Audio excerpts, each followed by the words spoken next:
Friends, എല്ലാവർക്കും പഞ്ചാഗ്നി പുത്തൻ promo റിവ്യൂയിലേക്ക് സ്വാഗതം കേട്ടോ. പിന്നത്തെ ഒരു പ്രൊമോയിൽ നമ്മുടെ പോലീസ് വന്ന ആ ക്ഷേത്രത്തിൽ വന്ന് കല്യാണമൊക്കെ അലമ്പി കുളം തോണ്ടുന്നൊരു രംഗങ്ങൾ തന്നെയാണ് കേട്ടോ. ആദ്യത്തെ കല്യാണം മുടങ്ങി, രണ്ടാമത്തെ കല്യാണം ദേ കെട്ടാൻ പോകുമ്പോൾ പിന്നെ അതും മുടങ്ങിപ്പോകുന്നൊരു ലക്ഷണം തന്നെയാണ്. ഒന്നി പോയാൽ മൂന്നിന്നാണല്ലോ, ഇനി മൂന്നാമതായിരിക്കും നമ്മുടെ ദിവ്യപ്രഭയ്ക്ക് ചിലപ്പോൾ കെട്ടാൻ പറ്റുന്നത് അല്ലേ. സുമേഷിനും സെയിം ആട്ടോ.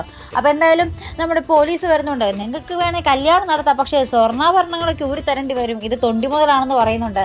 ഇത് ആരുടെയും മോഷണം പോയ സ്വർണ്ണമാണ്, നിങ്ങൾക്ക് ആരാണ് ഈ സ്വർണം തന്നെയെന്ന് പറയുമ്പോൾ നമ്മുടെ ദിവ്യപ്രഭയുടെ അമ്മ കൂളായിട്ട് നമ്മുടെ അംബികയെ ഒറ്റുന്നുണ്ട്. നമ്മുടെ പീലാത്തോസ് കയ്യടി കളയണ പോലെ നമ്മുടെ അംബികയുടെ പേര് ഭയങ്കര പോലീസ് ചോദിക്കുമ്പോൾ തന്നെ പറയുന്നുണ്ട് നമ്മുടെ അംബികയാണ് തന്നതെന്ന്. അപ്പോൾ നമ്മുടെ അംബിക വേഗത്തിൽ ചെന്നിട്ട് ഇങ്ങനെ പറയുന്നുണ്ട്, ഈ സ്വർണം ഞാൻ ഒരാളുടെ കയ്യിൽ നിന്ന് ഒരാളുടെ കയ്യിൽ നിന്നല്ല, ജ്വല്ലറിയിൽ നിന്ന് മേടിച്ചതാണ് സാറേ എന്നായിട്ട് വന്ന് പറയുന്നത്.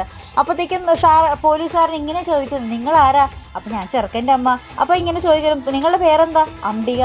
നിങ്ങളാണ് ഒന്നാം പ്രതി എന്ന് പോലീസ് ഇങ്ങനെ പറയുമ്പോൾ അംബിക ഇങ്ങനെ ഞെട്ടി നിൽക്കുന്ന ഒരു രംഗമാട്ടോ. അപ്പോൾ അംബിക ഇങ്ങനെ ഭയങ്കരമായിട്ട് ഇങ്ങനെ തപ്പിക്കളിക്കുക. പിന്നെ ഇല്ല സാറ്, ഞാനിത് അവിടെ സ്വർണ്ണക്കടയിൽ നിന്ന് മേടിച്ചതാണ്, അങ്ങനെ മോഷണം വരാൻ ഒരു ചാൻസും ഇല്ല എന്നൊക്കെ പറയുമ്പോൾ നമ്മുടെ അമൃത അവിടെ സ്പോട്ടിലെത്തിയിട്ട് ഇല്ല പച്ചക്കള്ളം എന്നൊക്കെ പറഞ്ഞ് നിൽക്കുന്ന ഒരു ഭയങ്കര ഒരു രംഗം തന്നെയായിട്ട് നമുക്ക് പ്രൊമോയ്ക്കൊടുവിൽ കാണുവാൻ സാധിക്കുന്നത്. അപ്പോൾ എന്തായാലും കുറച്ച് ദിവസങ്ങൾക്കൊടുവിൽ നാളെ ഒരു മികച്ച എപ്പിസോഡായിട്ടാട്ടോ എനിക്ക് തോന്നിയത്, കുറച്ചൊക്കെ ഒരു മികച്ച എപ്പിസോഡ്. എന്തായാലും കല്യാണം വരണമെന്ന് തോന്നുന്നു നമ്മുടെ പഞ്ചാഗ്നിക്കൊന്ന് തീ പിടിക്കാൻ വേണ്ടി. എന്തായാലും നമുക്ക് കാത്തിരുന്ന് കാണാട്ടോ. അപ്പോൾ ഇതുപോലുള്ള പ്രൊമോ റിവ്യൂസിനും എപ്പിസോഡ് റിവ്യൂസിനും ഒക്കെ നിങ്ങൾ മറക്കാതെ ചാനൽ സബ്സ്ക്രൈബ് ചെയ്യുക. അടുത്തൊരു വീഡിയോ വരുന്നത് വരയ്ക്കും ഗുഡ് ബൈ.